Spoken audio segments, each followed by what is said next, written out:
Здравейте, приятели на канала! Това видео е на тема алое и е продължение на първото видео за алое, за което давам и препратка в края на този клип. Това е древовидно алое, което трябва да се среже на две части. Защо го срязваме? Първа причина, понеже горната му част е много тежка и това прави растението изключително нестабилно. И втора причина, растението не може да изхрани добре горната си част. Алоето е постигнало тази височина и нестабилна структура, поради това, че по време на растежа му са били премахнати поетапно почти всички издънки, които са били по стъблото. Така стъблото е хранило по-високите си части. Започвам с прерязването на стъблото и отделянето на горната част. Определих, че това ще е мястото за срязване. Ще трябва да срежа поведнъж отдясно и отляво, понеже стъблото е дебело.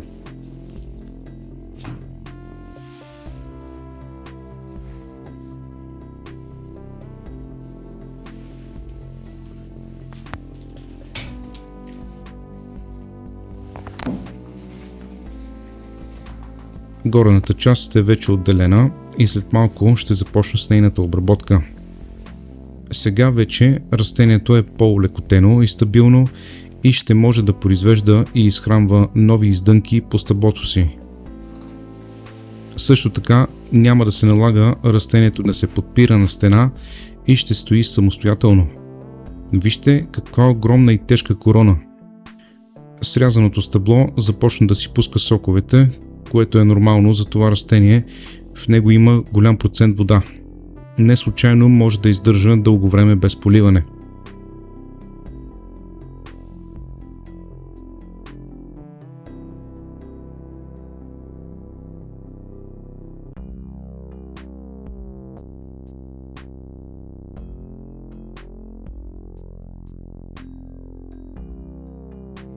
Започвам да обработвам отрязаната част от растението.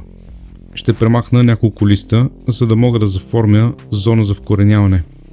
Ще направя така, че тази част в даден момент да се вкорени и да продължи жизнения си път като самостоятелно растение. Листата, които отделям, могат да се ползват за различни цели, за които съм говорил в предишно мое видео за растението алое от същия сорт. Ако не сте го гледали, ще имате възможност да го направите, кликвайки върху неговата препратка в края на това видео. Ще продължа да отделям листа, докато се заформи право стъбло около 12 до 13 см. Толкова ще е нужно, за да може да се накисне във вода и да се направи някаква подпора, която да го държи над водата, имайки предвид цялата му тежест. Поради воднистата структура на стъблото, листата се отделят сравнително лесно, но за съжаление те не подлежат на засаждане.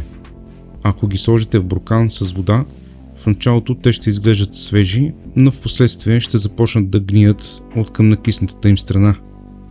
Затова е по-добре да ги оползотворите в рамките на 2 седмици след премахването им от растението.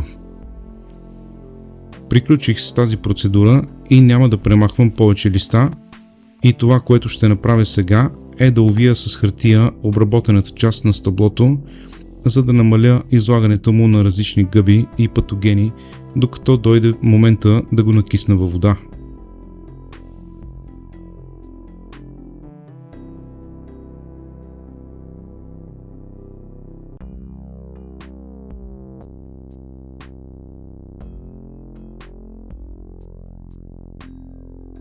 Така изглежда алоето след една седмица. Физически е стабилизирано с уплътнителен материал. Пробих отвор в материала, за да мине стъблото през него и да достигне до водата. В същото време използвах кинезиолента да подкрепя растението от едната страна, понеже не можеше да седи изправено.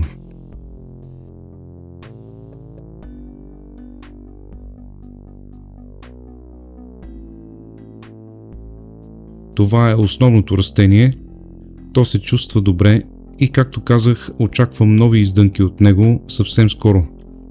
Отгоре съм го закрепил с кинезиолента, защото след прерязването най-горното листо стана нестабилно.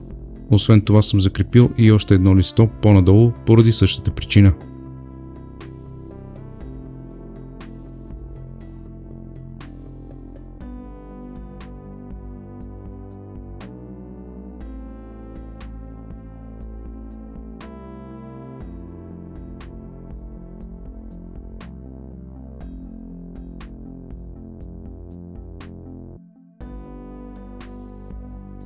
На третата седмица прехвърлих горната отрязана част в смес от перлит и зеолит, за да може да започне да се вкоренява.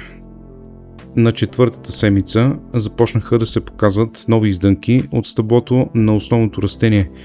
Получи се доста приятна гледка и не очаквах толкова много издънки да излязат.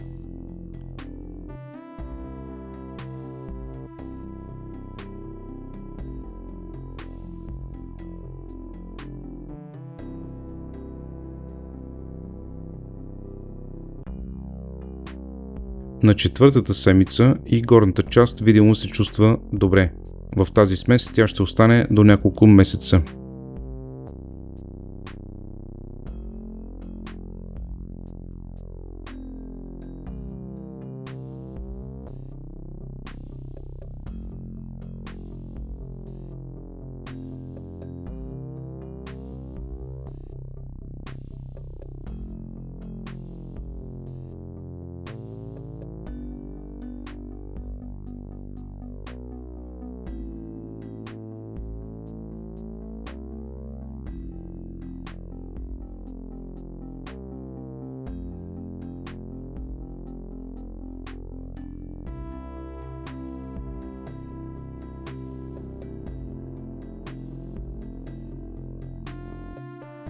Вмъквам малко материал от предишното видео, за което споменах, за да видите колко са свежи и сочни листата, дори след като са престояли в продължение на месец и половина след отделяне от растението.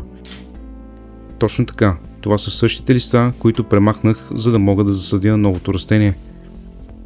За следващото видео ще подберя подходящи стойки за тези изумителни растения. Ще споделя с вас сглобяването им и как изглеждат растенията, поставени върху тях. До скоро!